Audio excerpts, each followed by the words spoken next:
చంద్రబాబు నాయుడు అంటున్నాడు 48 గజాలు ఇల్లు స్థలము 7 సరిపోద్ది అంటున్నారు కదా.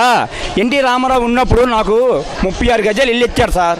అదే 36 గజాలు ఇల్లు ఇచ్చాడు నాకు.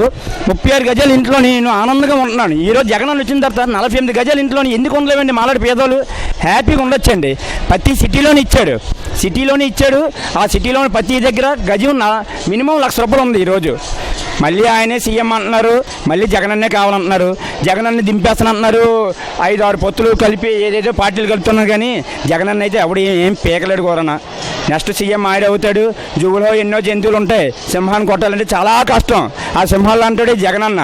ఎందుకంటే చాలామంది ప్రతి సీఎం కూడా చాలా పేదోడి కోసం ఆలోచిస్తున్నాను. ప్రతి ఓడి కూడా ఆలోచించిన కూడా ఎవరూ లేరు. కానీ జగనన్న అయితే ప్రతి పేదోడి కోసం ఆలోచించి ప్రతి వాడికి ఇల్లు ఉండాలి, ప్రతి వాడికి అమ్మఒడి పడాలి, ప్రతి వాడికి ఆటో డబ్బులు పడాలి.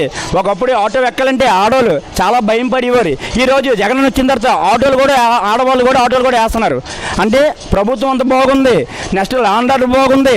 జగన్ వచ్చిన తర్వాత మొత్తం సిటీయే మారిపోయింది. ముగ్గురు కాదు ఇంకొక 10 మంది రానియండి. కిందసారి ముగ్గురు వచ్చారు, ఏం చేశారు? ఏం చేయలేపారు. ముగ్గురు కాదు ఇంకో 4 రండి. 4 వచ్చినా ఏం చేయలేరండి. పొత్తులు లేవండి. ఆళ్ళకి తొన్ను చేస్తున్నారు ఎక్కడే సీట్ ఇవ్వాలని. Please subscribe .news